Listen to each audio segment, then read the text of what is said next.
dan nasab dari ibunya lemah, tidak dijadikan nasab dari keluarga. Maka oleh sebab itu di sini khol tidak begitu kuat pengaruhnya kepada anak dari segi nasab. Maka nasab ikut kepada paman, kepada orang tuanya yang laki-laki. Maka di sini Ismail ibnu Abi Uwais kepada Imam Malik memanggil khol, paman laki-laki dari pihak ibunya. Nah, makanya dinamakan khol bukan am.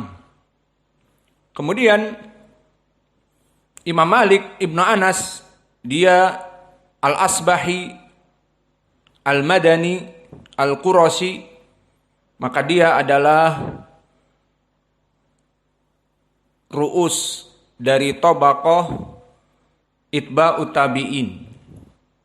Maka dia adalah ru'us dari tabaqah itba'ut tabi'in.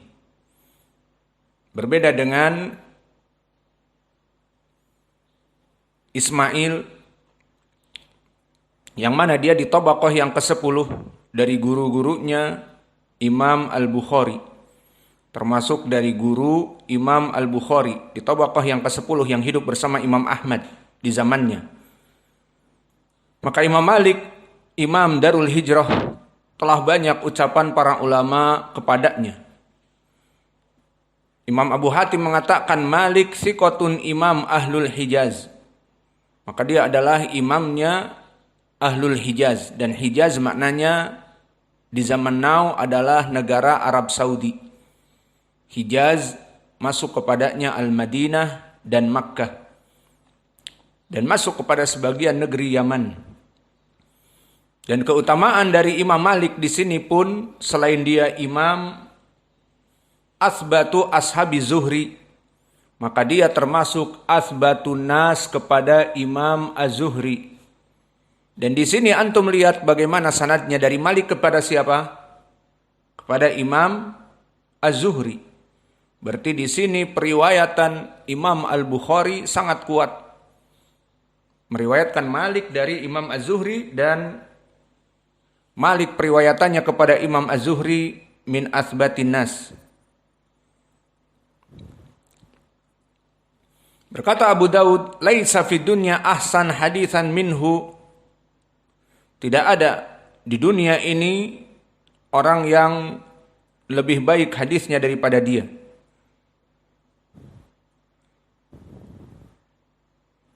Dan berkata Imam Ahmad muridnya, Malik asbat fi kulli syai'.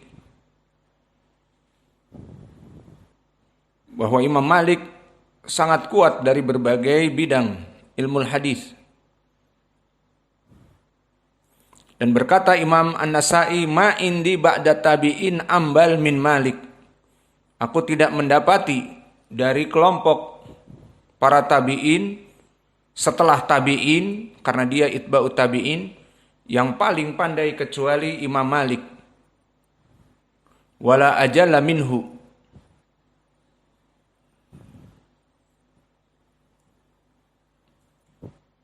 Dan Imam Ali ibn al-Madini melaqabinya dengan Amirul Mukminin fil hadis. Maka siapa Amirul Mukminin fil hadis yang antum dengar banyak?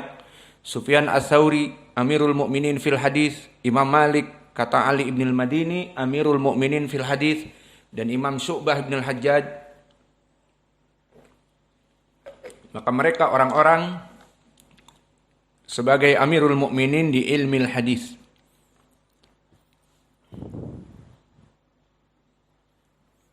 Maka kita cukupkan saja dari tarjimah Imam Malik, maka dia Imam Darul Hijrah dan Imam Madhab dari madhab yang 4, madhab Maliki. Kemudian meriwayatkan dari Az-Zuhri, seperti di dalam matan ini.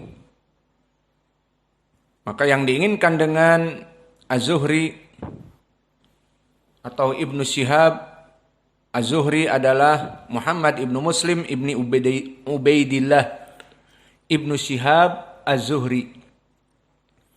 Maka sering saya berikan namanya lengkap dengan kakeknya Muhammad ibnu Muslim ibnu Ubaidillah, dikarenakan di sana ada namanya Muhammad ibnu Muslim. Indak ya Hudzaifah man fi tabaqatihi Muhammad ibnu Muslim man wa mahaluh. Muhammad ibnu Muslim terus wa huwa mudallis. Mahaluh Mudallis. Aywa mahaluh dhaif atau thiqah atau imam saduq. Fa Muhammad ibnu Muslim di sana ada juga di tabaqahnya. Dia tabaqah yang keempat seperti Imam Az-Zuhri. Adalah Muhammad ibnu Muslim bin Tadrus yang masyhur dengan Abu Zubair. Dan dia meriwayatkan kebanyakan dari para sahabat dari Jabir. Dia dikenal dengan rawi yang mudallis. Namun periwayatan dia dari Jabir maka dikeluarkan oleh Imam Muslim banyak sekali.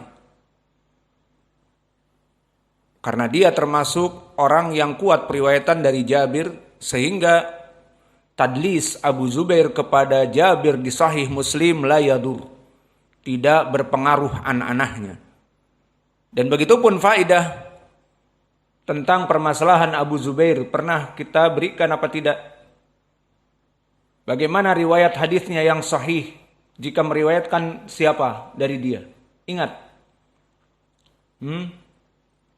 Laits ibnu Sa'ad. Maka Laits ibnu Sa'ad jika meriwayatkan dari Abi Zubair, dari Jabir, bisa dikatakan an-anahnya la tadur. Berarti sanadnya sahih. Kenapa? Karena telah datang riwayat yang banyak.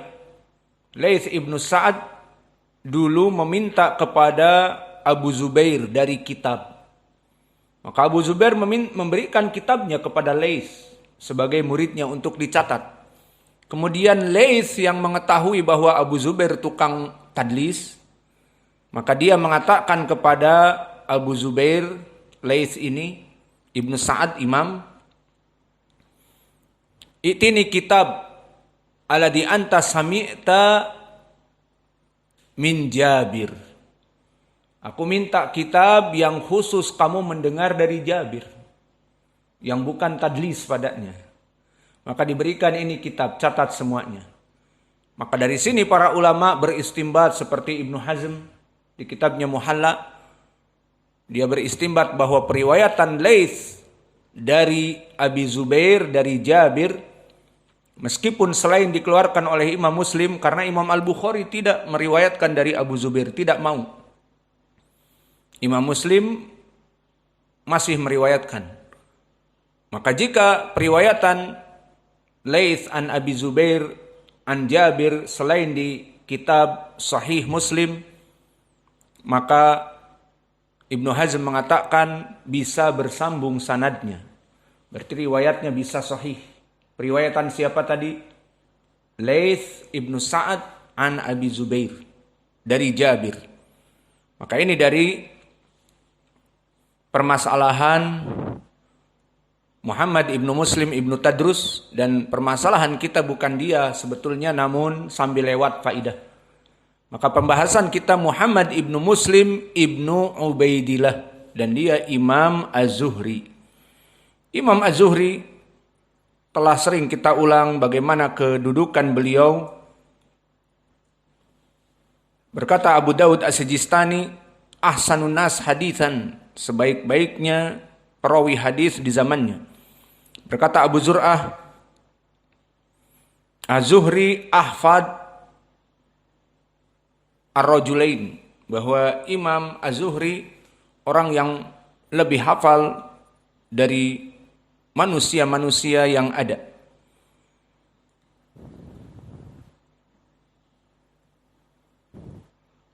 Dan berkata Ayyub As-Sikhtiyani yang merupakan muridnya, aku tidak pernah melihat mara'aitu ahadan a'lam minaz Zuhri.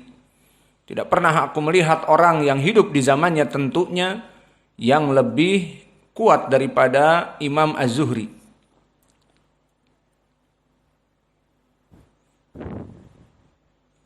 Dan Laits ibnu Sa'ad pun mempersaksikan, aku tidak pernah melihat seorang aliman qad ajma min Ibni Syihab wala aktsar ilman minhu. Aku tidak pernah mendapati orang di zamannya lebih pandai daripada Imam Az-Zuhri. Semua orang mengakui. Dan Sufyan ibnu Uyainah pun mengatakan, lam yakun finnas ahadun a'lam binisbah minhu. Bisunnah minhu. Tidak pernah aku melihat orang yang lebih menghafal sunnah daripada dia. Maka inilah kedudukan dari Imam Az-Zuhri di kalangan manusia. Dan Imam Az-Zuhri termasuk dari orang yang pertama kali menulis kumpulan hadis-hadis yang sahih di zamannya. Dan Imam Az-Zuhri sangat memperhatikan perkara-perkara yang menyebabkan menguatkan hafalannya. Karena disebutkan oleh Imam Ahmad di antaranya, kana idza sami'a syai'an fa'alaqahu. Bahwa dulu Imam Az-Zuhri jika mendengar sesuatu maka dia menghafalnya. Maka ini keutamaan dari Imam Az-Zuhri. Jika mendengar sesuatu satu kali langsung menghafalnya.